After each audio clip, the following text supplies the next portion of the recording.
Okay, I think we should go ahead and get started, be respectful of everybody's time. Um, Welcome and good evening, or I guess early afternoon if you're on the West Coast.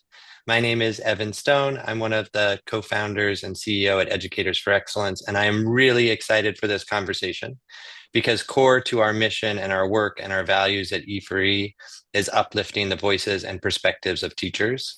And it is rare to see a curriculum company care as much about educators' perspectives as HMH does. And so when HMH reached out about comparing their data from what they're hearing from teachers with the work that we do each year to survey teachers across the country, we thought it was a great opportunity to see where we align, what are the questions we have, and to bring that directly to you as educators and get your perspective. Um, so in a minute, we're going to dive into the research and we're going to make it as interactive as possible. And we're very, very fortunate to have Francie Alexander with us. She is the SVP of Efficacy Research at HMH. But I think more than that, and she'll tell you about this herself, she is an educator. She's taught from kindergarten to college. She was the first educator on the California Curriculum Commission. She was the Assistant Secretary of Education at the US DOE. And in my conversations with her, it is clear what she cares most about is setting teachers up for success, making sure they have the tools to be effective, and digging into the research around that. So welcome, Francie. Thank you for being Thank you. here.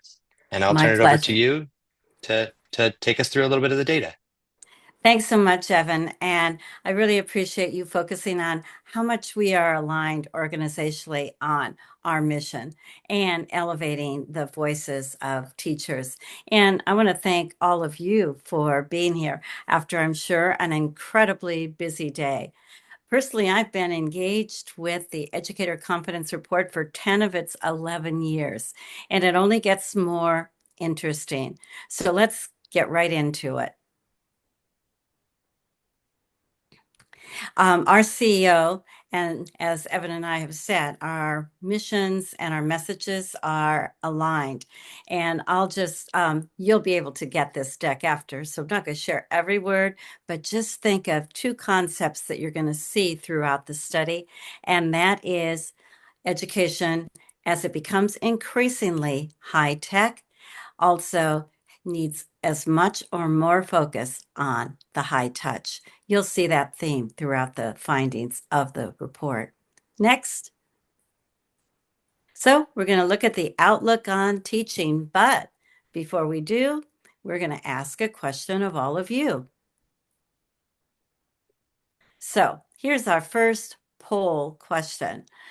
Think a little bit like Family Feud. Survey said, and what do you say? So what was the top concern of educators as revealed in the 11th Annual Educators Confidence Report? A, lack of funding. B, concern about the mental health of fellow educators. And C, decreasing funding and support for education. Oh, put in the chat what you think. Oh, I'm on a restrict.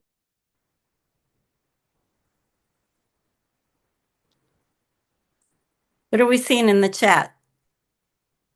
We're seeing C's, lots of C's initially, now some B's coming in, but I think C is the overwhelming favorite at this moment. Well, survey said C. So, and it's interesting because it looks like it's really nuanced. And by the way, educators are involved in framing the survey and putting it together, not just taking it. So decreasing funding and support for education isn't the same thing as educators perceived as lack of funding. So I think that's really an interesting nuance in this. And I think it also gets to some of the uncertainty. And actually, it was in this order. C was number one, B was number two, concern about the mental health of colleagues, and then three was lack of funding. You'll find out more later, though, about what the numbers were. Next. So, it's a little unusual to quote yourself, but since I have been engaged for 10 years, and this quote is one that others have been using it in their writing and concerns. And so I want to presage what comes next, that we believe this survey shows some forward motion, especially if you look at the time post-pandemic until now. And we also see, and reverting back to our high-tech, high-touch message, we see that part of the increase in positivity is coming from the application of technology. But we also see there's lots more work to be done, and hopefully this suggests some of the directions. Let's look at the next slide. So here are the key takeaways on the outlook on teaching. And the first is there was a time when things seemed to be framed by post-pandemic. Those concerns are easy. Of course, new ones are taking their place, but that does seem to be a major shift. The next is funding challenges are cause for concern. And again, I think one of the things about funding is the instability. You're going to get a complete look at the methodology, but at this point, I want to say quickly that there were 1,200 educators involved. It was 1,000 teachers and 200 administrators. People who do technical stuff weight it so that it's representative of both groups, and so it's representative of all grade levels and across the country. But what we can't do, we can't tell you, there aren't enough to tell you about what grade level of teachers said what or from what part of the country. And it took place in May, and some people have said, with current situations in funding, do we think it might even be different?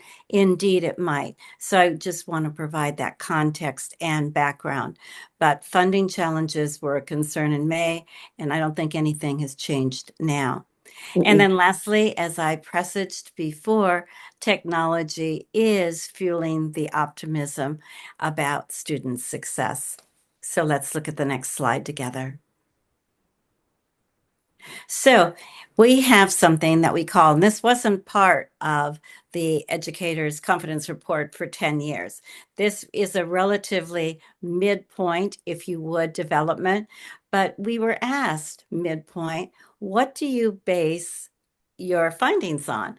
So we took an analysis of key questions.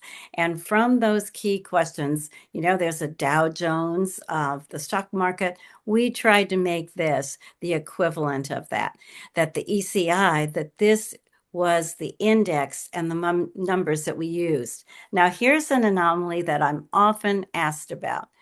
In the second year of reporting on this, in the height of the pandemic, was the highest confidence improvement ever or score ever. And we did a lot of unpacking on that. And you think about this with me.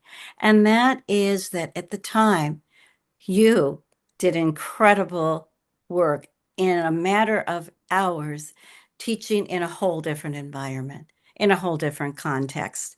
And those of us, and I have 5 children in the schools, from a godson to a granddaughter to a great nephew. And they're in all levels. They're high school to preschool. So I keep a close eye. And I was so impressed with what was happening in my kids' schools. And we were all understanding teaching better. We had kids at the table with us while we were working. We could see the work up close and personal. And I think the profession was feeling, we've got this, we did something incredible. But then we had we got to a low point at that time. It got even lower next. A little bit of what I call reality set in. And I did some just interviews with teachers, not part of the survey, but in general, to see what they thought of the survey. And they said, one teacher said to me, I had 5 returns to school during that time. So when we learned and got more of the storytelling behind it, we could understand. But as you can see, we now are at a second high point in terms of confidence. We give that, now it gets in the letter grade category of B, and it gives us a B minus. And of course, we'll be interested in the conversation in chat if that's your experience. Now let's take a look at the next slide. But that said, and I remember once the College Board released and one of the essays for college, and it was "There's always a but," and writing about it. So this is a little bit of but negative feelings about the profession have decreased, but there's a lot of room for improvement. We still have over half of the profession feeling that there is a negative perception of this profession. Let's look at the next slide.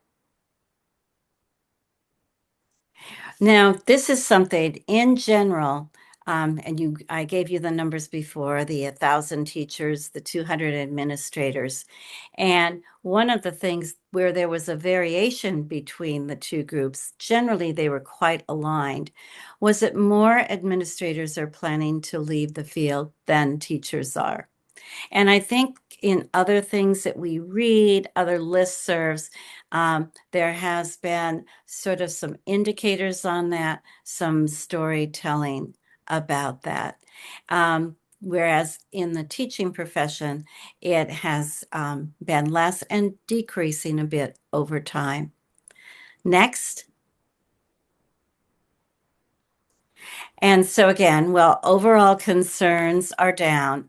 Financial concerns went back to the top. They had been at the top at other parts of our reporting, but they had moved down. And so here are, but I do want you to look at the percentages. And I said that when we did the poll, it's very, very close. So number one, the decreasing funding and support, 59%. Concern about the mental health of fellow educators, 57. That was at the top last time, and lack of funding, 55. Very, very close in terms of the reporting and what the survey said. Next.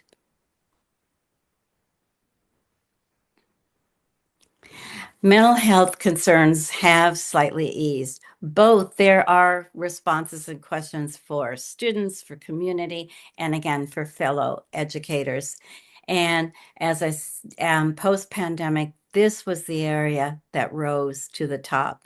So you see a decrease, but again, when we looked at how close the numbers were of the top concerns, it isn't like it's gone away, but there has been some improvement. Next. And so when we talk about the getting better, getting into a B grade, some renewed optimism, technology has been a leader driver of that optimism. 8 in 10 of all educators are optimistic that tech tools will benefit education overall. We'll be interested in hearing your experiences too. As you know, I think of all of you who showed up as you're part of our panel on this too, and your interest is really appreciated, as would be your ideas. Next.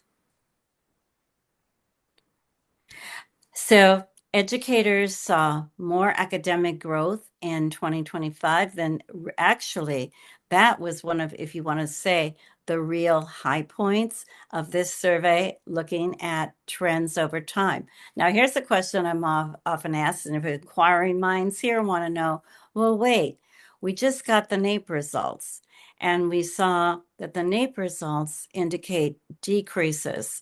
Here's what I think. Remember, we can't go grade by grade in this. NAEP is grades 4, 8, 12. This represents all grades and also all subject areas. So I believe my hypothesis on this is that educators are seeing improvement in their students, in what's happening in classrooms. Back to my kids are doing really nicely because of people like all of you. And they have recovered. There are a couple I was a little worried about the recovery process, but because of where they were in the grades. but the one I was most worried about in my first job was I was a first grade teacher in reading. And my principal said, I'm giving you the most important job in our school. We want to say that all first graders are reading. And when my first grader was there, it was slow going.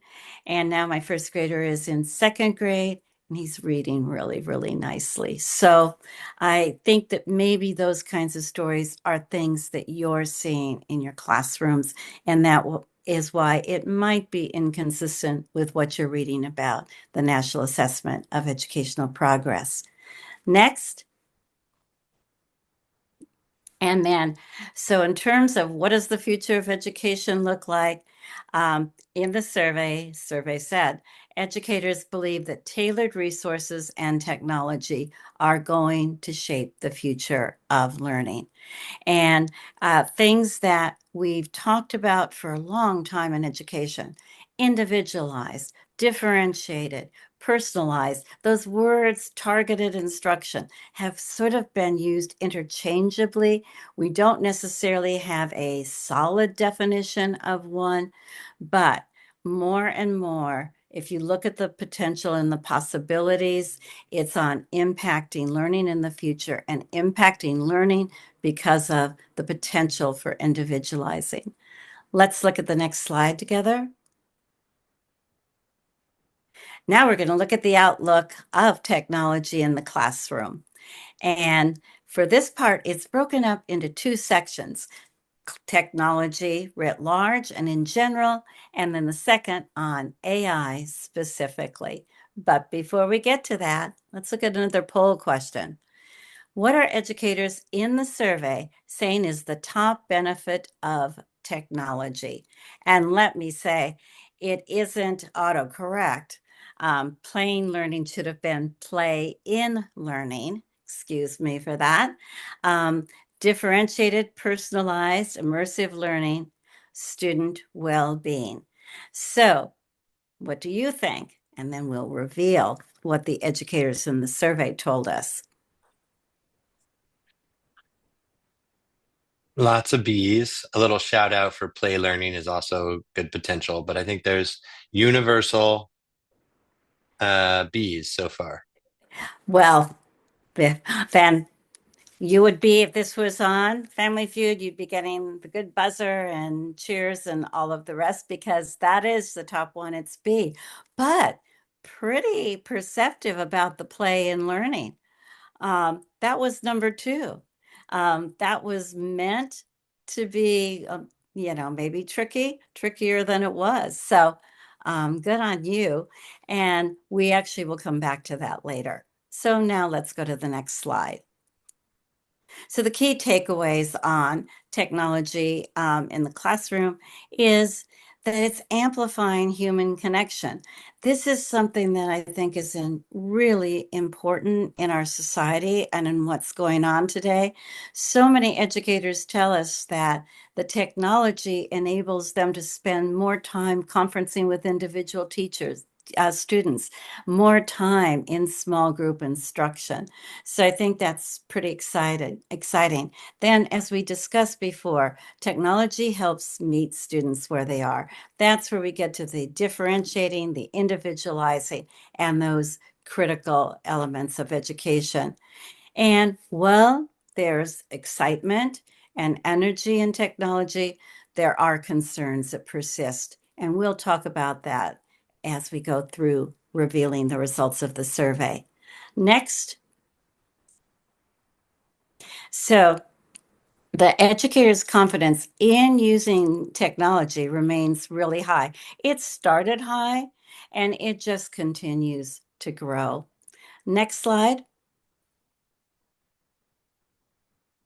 2/3 of all educators agree that technology does help increase student success. So remember, there was the positivity on the observation of students doing better academically, and it seems that there's a sense that some of the fuel for that is the use of an application of educational technology. Next. 78% of teachers said the technology is giving them more time to engage with students. One of the things that I like to talk about is it the most advantageous uses of technology, in my opinion, are technologies that let teachers do what you do best. And that is the establishing relationships. That is those discussions and conversation, those individual conferencing, talking about issues of the day and issues in the classroom, helping students not only grow academically, but helping them grow personally.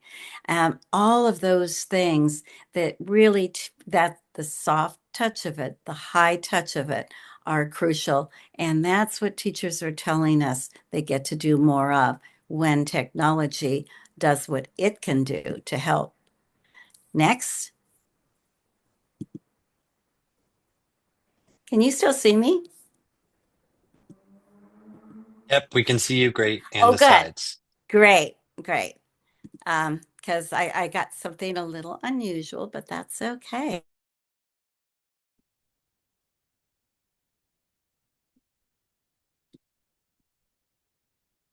Fancy, you are, at least for me, frozen.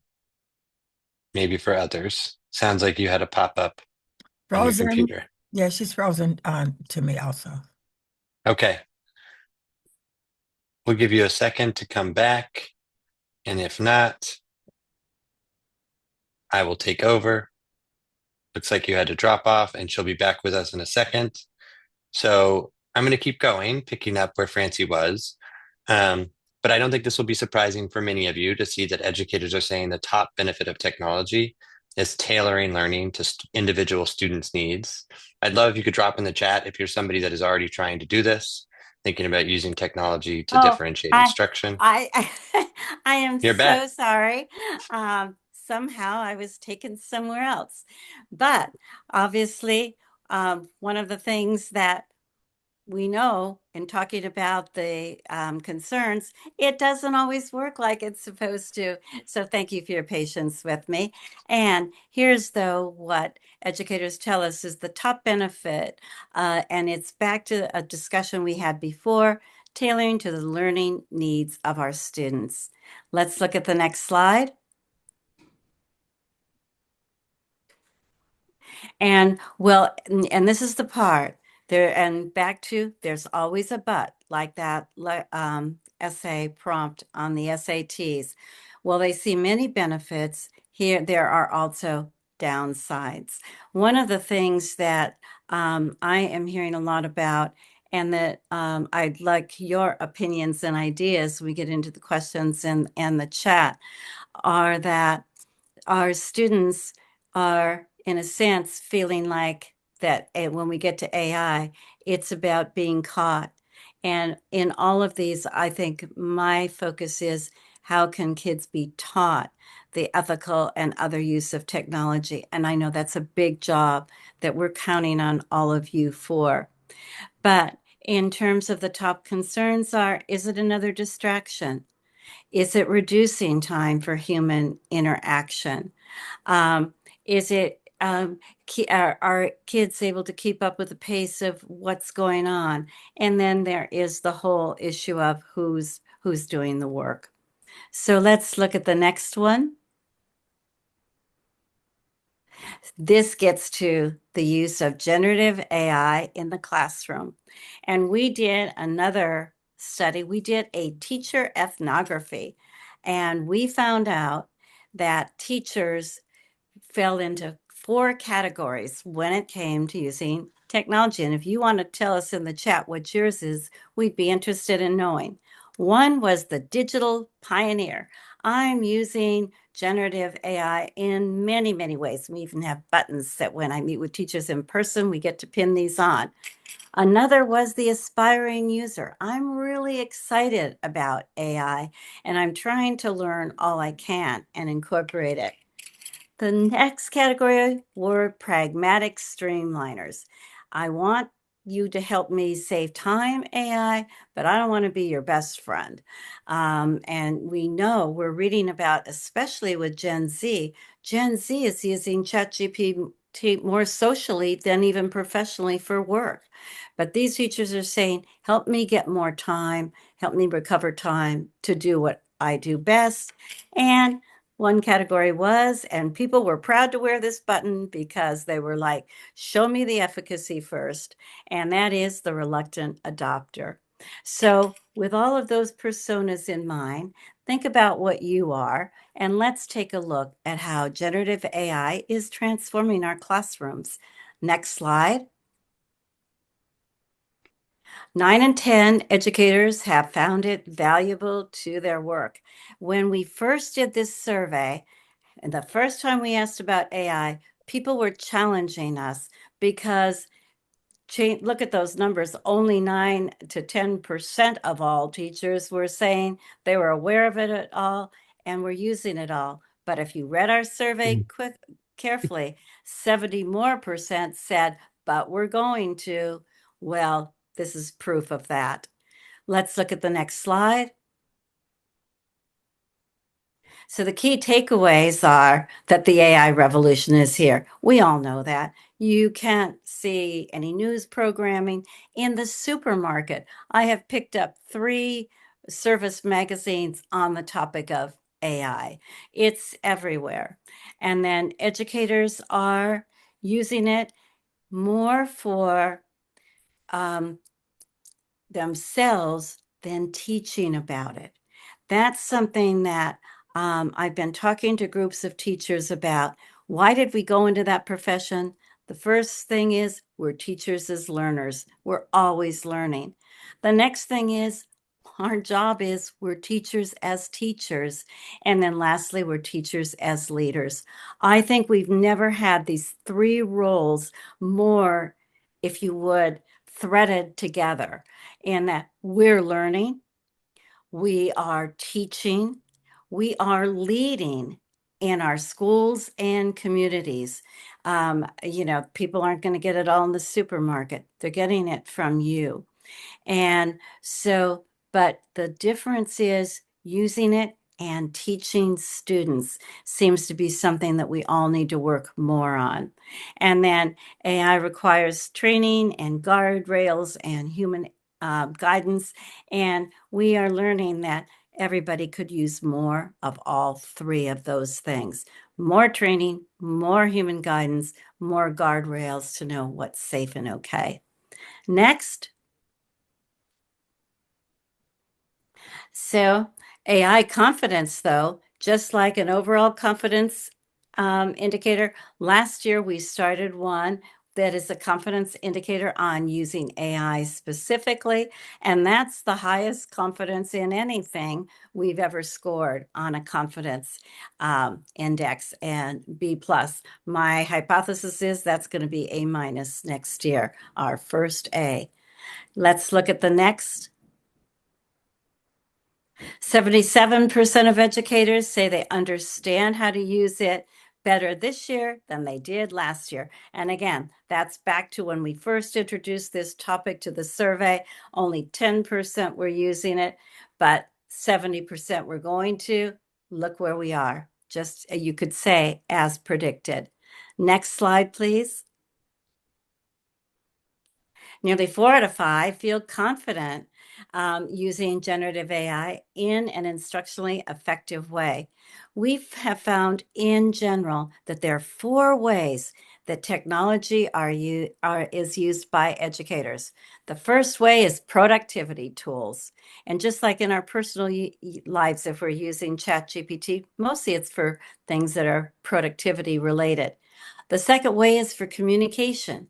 Lots of educators are showing us examples of in their networking with families, in their communications. They're getting help writing the letter of the week and that sort of thing. The third way is data. We're all inundated in a world of data, and people find they're getting data served up more conveniently because of AI. And instruction is the last, if you would, frontier because it's the most complex, but the instructional applications of AI are growing. Next. And 68% of educators feel that it saves them between 1 and 5 hours a week in classroom time. And just think to yourself, how is that time being used? Let's look at the next slide. So the tools in the classroom, they're more positive about the profession. They're more likely to want to leave. And that is because, next slide,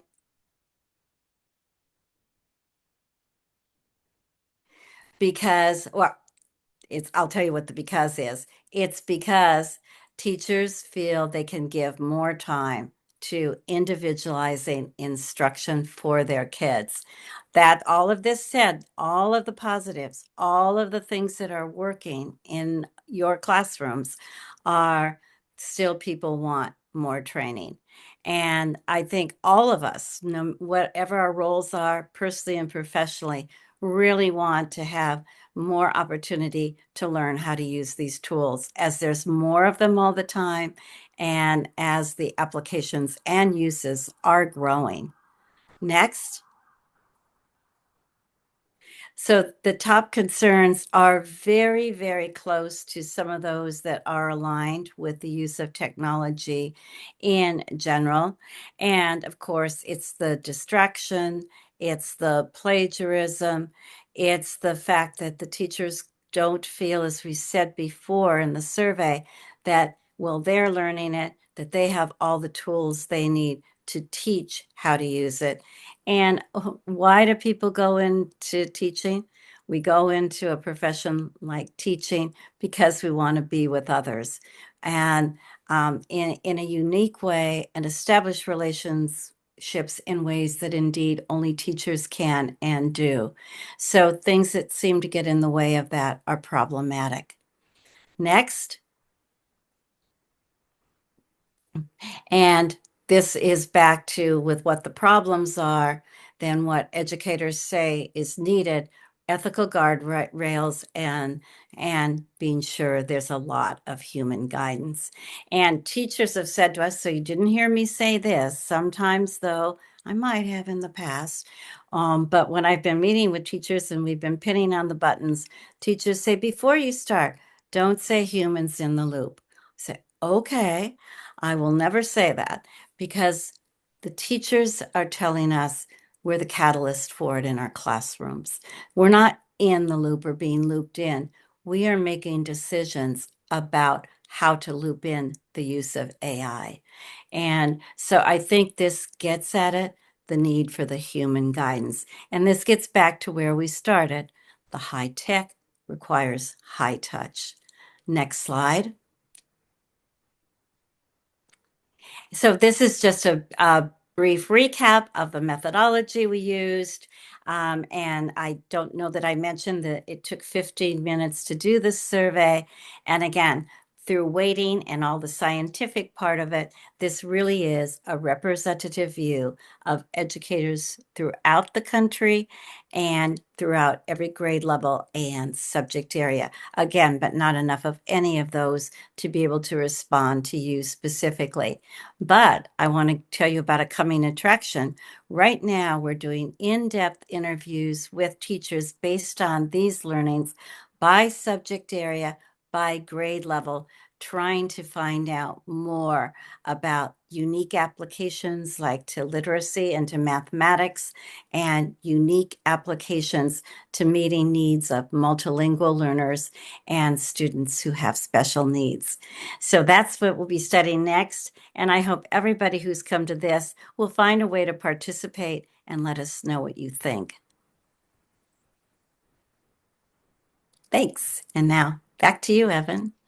Thank you so much, Francie. There was so much in there. You could see I was excited by all my comments in the chat. Sorry for overwhelming that. But we had a few questions, one or two questions pop in. But before we jump there, rather than my reactions, I wanted to bring in one of E4E's National Teacher Leader Council members, Eli Levine, who's been a part of the Voices from the Classroom survey that E4E does, which interestingly, to back up Francie's point, we also have a sample size of about 1,000 educators each year. It allows you to have a really great representative poll.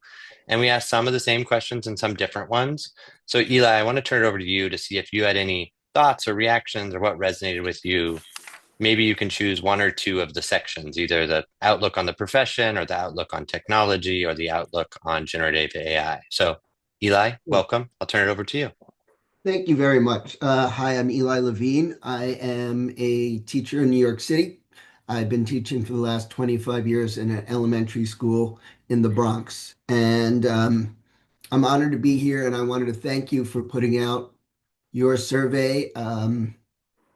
The way that the teaching profession is regarded by teachers, but also by society at large has always been really, really important to me. And I feel they're very much intertwined, and we will not move forward as much as we need to until society believes that teaching is as important as it really is. So thank you. I just want to remark on a few stats from the survey, and then uh, talk a little bit about E4E survey and where they may gel and where they differ, and then finish hopefully with a couple of insights about what I think these surveys think we need to do next. Um, so the stats that jumped out at me, that 46% of teachers felt positively about teaching, which is an increase in 10%. I think that's wonderful. I think that is not my personal experience and my experience in the school in the area where I'm teaching, where teachers are being burnt out at a tremendous rate. I think a lot of it has to do with um, increased population of special needs kids and a lack of training in how to help those students. And so we have teachers leaving at unprecedented pace. And so I'm glad that it's there countrywide, but it's not my personal, my experience. Also, the 60% of teachers that are worried about cuts in funding, that stood out. I very involved in my school, and teachers are petrified at what might happen to the services we already have, which are lacking.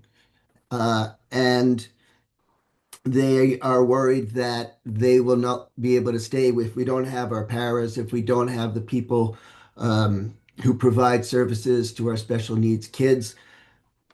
They don't feel there's any way that they can stay as teachers.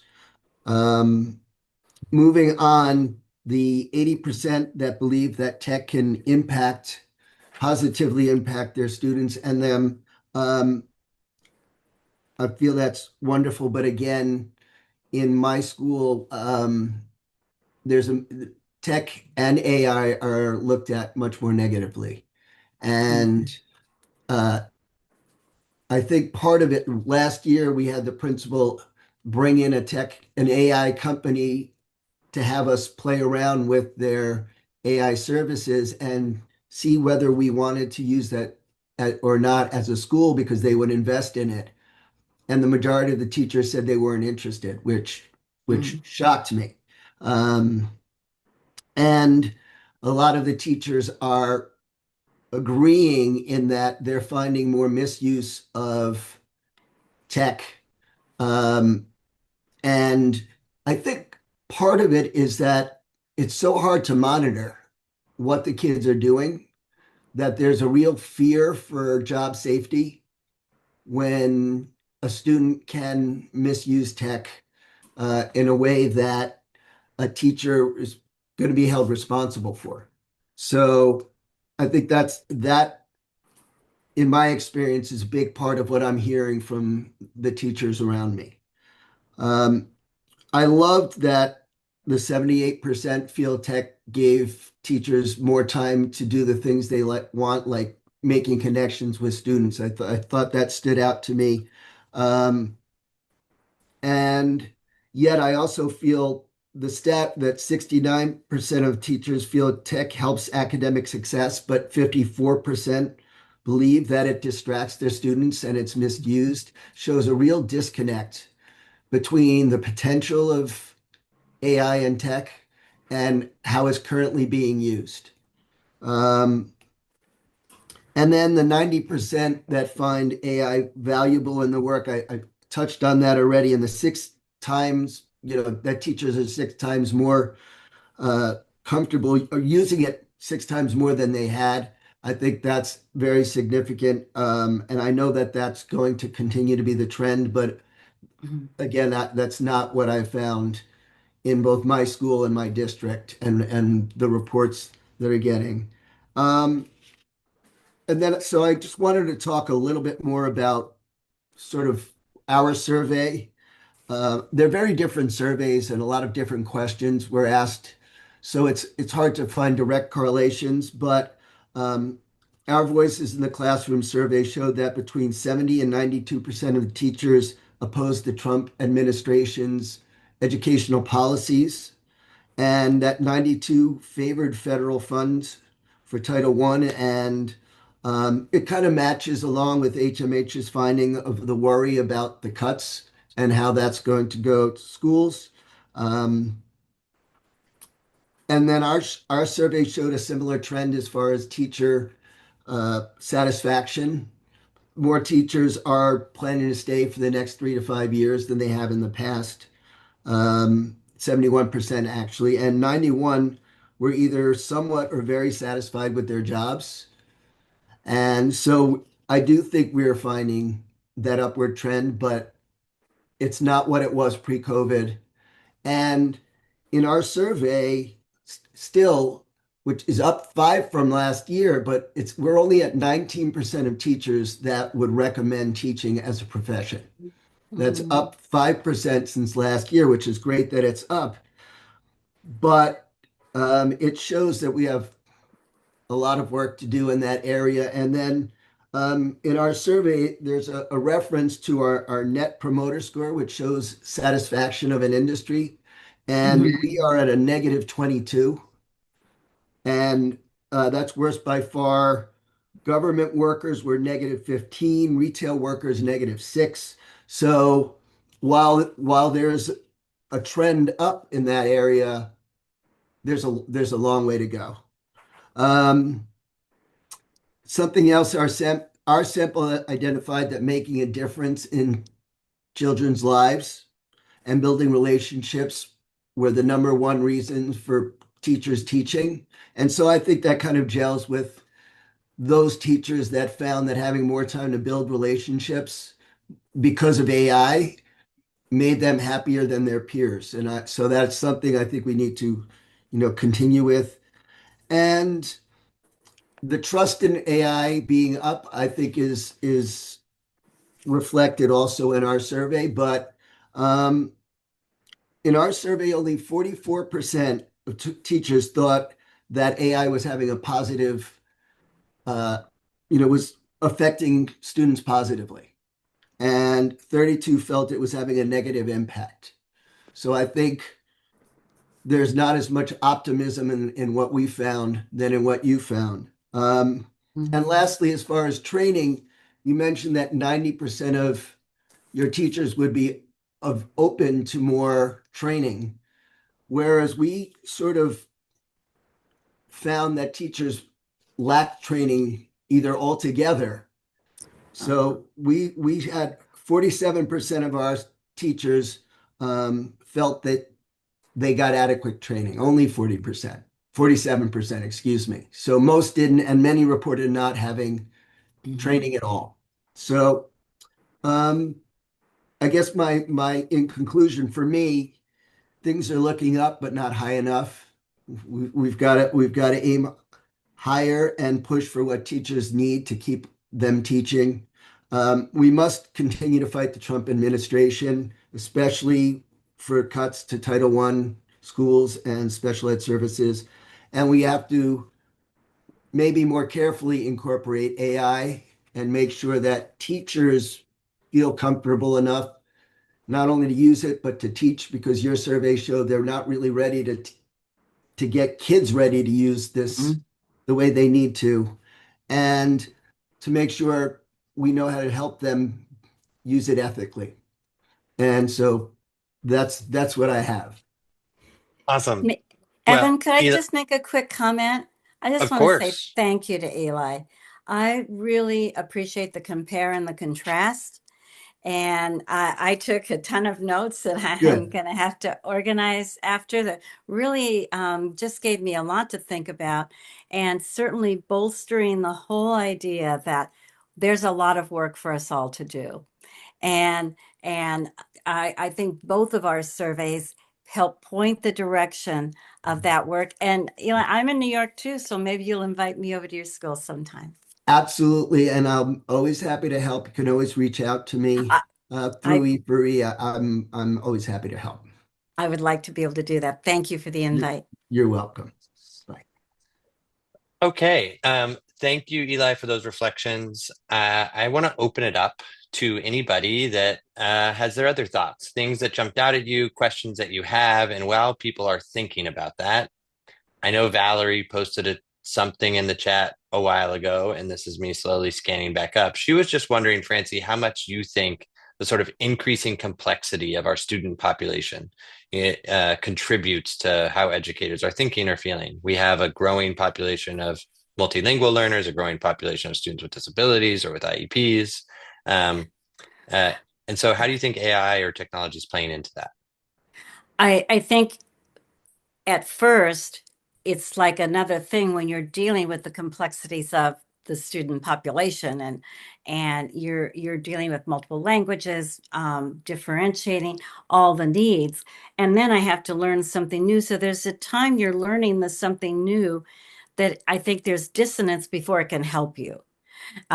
It's like breaking the eggs before you make it's a mess until you get it together, sort of. So I think that's a tough part. I do think also in terms, and I hope these surveys in general, I think, as I said, people understood teaching maybe a little bit more than during the pandemic than they do now. I think that there really isn't an understanding of the complexity that you described and an appreciation for it. I often say, I'm telling the story of my husband is a lawyer. I was a teacher. And I said, what if he had to have all of his clients in the office at the same time? And they had a variety of different academic and social ways of dealing. He couldn't do it. A teacher is dealing with from 25 to 150, generally is the range, students with unique needs and with everything that, and they're dealing with helping them academically, socially, all of those ways. I think that the complexity is underestimated and underappreciated. And I think, and Eli and I both hit on the point that the necessity for more training. If these tools are going to make the job more doable, then we're going to have more training in using these tools so we can take full advantage of them. Can I jump in there? First of all, um, I was a lawyer. I left the law 25 years ago, and one of the reasons that I love being here is because I can't tell you how many times I am asked, why would you possibly leave the law where you were going to make X and be X? And I tell them because I think teaching is by far the harder, more valuable, more rewarding, more important uh, occupation, and I'm much happier doing it. So I couldn't agree more. The number of hats we wear as a teacher, it doesn't compare to anything that I had to do when I was a lawyer. There's another Uh, question here. Oh, sorry. Go ahead, Evan. no, no, you pull I it thought in. I thought I would, because it was on the paper that I Yeah, was going to do it. help you with it. So Sue Barry. It's all that's Sue. right. So Sue asked, she said, are there any steps in place to share the information from both our surveys with the Trump administration and convince them the reality of the situation? Well, we have a governmental affairs that I think vibrantly communicates with the Department of Education, with all of those. But certainly, Evan, we could talk about, are we getting our, this is helping us get the word out on our survey. We can help you get the word out. And how can we get this Yeah. more into the conversation? Is it maybe through more blog posts and other things, to other ways of reaching audiences as well as, but we do have a vibrant governmental affairs group that does try to put these ideas out there and in the hands of the administration, legislators, et cetera. And then I'll just say on the E4E side, and Eli was a part of that, and maybe some others on the call were there. We take our survey to DC and meet with congressional and Department of Mhm. Education leadership. We did not meet with the White House on this last trip, not for lack of trying, but we did not have the meeting there, Sue. But we did meet with um, Republican and Democratic senators and congressional leaders from both sides of the aisle to both hand them the survey and then, have educators themselves share their lived experience of the critical role that the federal government should be playing in supporting educators and public education overall. So it's certainly not enough. There's a lot more we can do. Um, but the more of these Mhm. conversations we have, the more of these reports that get published, the more we can do that. And I want to keep it open. You can come off mute if you have questions. You can put them in the chat. Valerie, I've seen you drop a lot of comments around the intersection of AI and student learning. I saw a lot of those similar comments coming from Teresa. So if either of you want to share a little about your experience on how you're using AI, that would be great.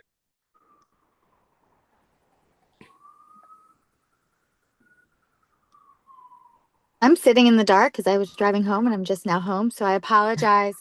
Um, so my first introduction to AI was actually through Writable. Um, And they had this AI conference last February, and then I took all the courses. And what struck me, and I'm probably one of the oldest people, if not the oldest person on this call, and I was probably the most resistant to it. But then you look at our media, like what's supposed to be real news, and you look at how politicians are abusing it. And to me, I just had this aha moment that if I don't teach children how to use it responsibly, first of all, if I don't support my teachers in using it responsibly, and then the teachers in using it responsibly, they can be taken advantage and not realize what's real and what's not. mhm. So that's when I decided I better figure it all out, and I'm not there yet. But do we try really hard to use it strategically? Yes. Waggle, Writable, the AI tools.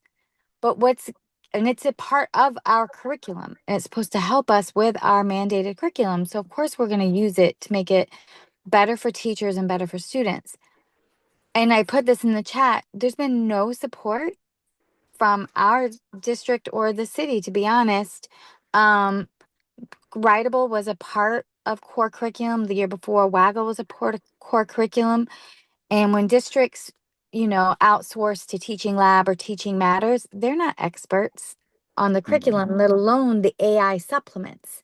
So I just find it very interesting that our school district is encouraging the use of these, but there's not that, you have teacher success pathways, teachers corner, but that's all teachers taking it upon themselves to do it. And I'm very fortunate at our school, the teachers do.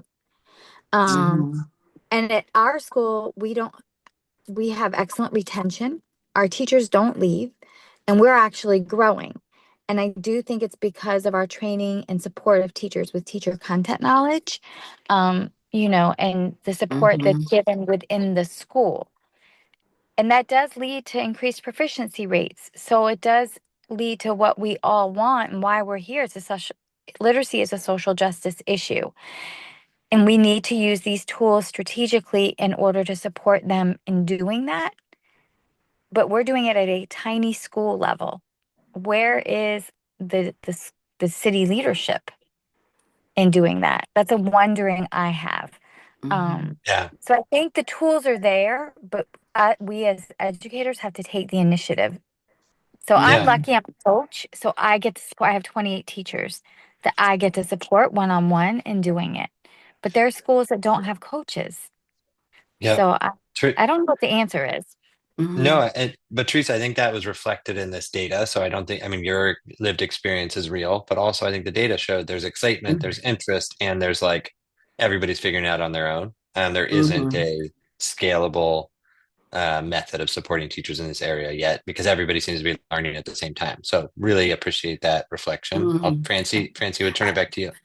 I want to say I really appreciate that too, and having been engaged in the development of Writable and Waggle, and so to me that's what we call a problem of practice that I'm going to take back to my team too. That how do we find mediators once we have the materials then that can support it, as you said, that they don't have the experience with it or know it. So you've given me a lot to think about, and I thank you for that. Yes, I'm in parent teachers conference, so I run to the side to make a comment. So for my school in District 10, last year we started using Writables. And so we're using expeditionary learning, but writing seems to be a problem in our school, underserved, and kids are economically and academically challenged. So they use Writables. So one of the things I noticed about that, it's like it took a lot of pressure off the teachers, and we're able to get back the results and make informed decision. But for me, what I like about AI in my late stage of teaching is that the confidence, the confidence that I see some teacher walking around with this school year and getting things done. And I'm like, okay, let me do my little research. And I realized that everybody was using AI. So in this, everybody is just confident now. Everybody's talking, everybody has things done. And so they put some block on the iPad. My school is 100% technology school. But then I'm asking, why are we using technology if it's not building student agency, if it's not personalized learning for kids? And so more and more teachers are letting go. Admin now is going to be trained in Writable. And so I do believe that in order for us to make this shift, there must be teacher training. The implementation has to be good. And so it is one of the 21st century skills. Therefore, we have to go forward. We cannot go backward. And so whatever plans we have, and that's my thinking, that's my wondering, how are we going to roll this out so that it builds teacher confidence as well as student agency without compromising the ethics and allowing students to take ownership of their learning, and also helping teachers to feel more confidence without losing that autonomy in the classroom. Okay, we're at the time, so I just want to hold that comment and ask us all to hold it for a second. Francie, you want to respond quickly? I just want to say that was a lovely ending and a call to action for the next part of the work. Thank you. I couldn't say it better myself. And so Yeah. thank you, Valerie. I love that. I do think that we cannot have we can't miss this opportunity by leaving teachers to figure it out on their own. We need a way to That's right. support them, and that needs to be led by their colleagues, great people like Teresa that are in classrooms coaching educators on how to use this with wonderful tools built by companies like HMH. So as we close out, I just want to say thank you to HMH. You can follow along with their work by following them on LinkedIn. We will send some follow-up links to follow Francie, to follow their Policy in Motion newsletter. They also have lots of opportunities for educators to weigh in and give them feedback and talk to them about your own experiences, because they, like E4E, know that we can only do this right if teachers in the classroom are truly shaping the work as we develop it. So grateful to HMH for this report, to Francie and her team for joining us, and to all of you for coming out after a school night to learn about how your own perspectives resonate with the national opinions of teachers, and begin to think about how we can continue to uplift the profession and ensure tools are put into your hands and you have the preparation to use them well. So thank you so much. More to come. Look for follow-up. Thank you.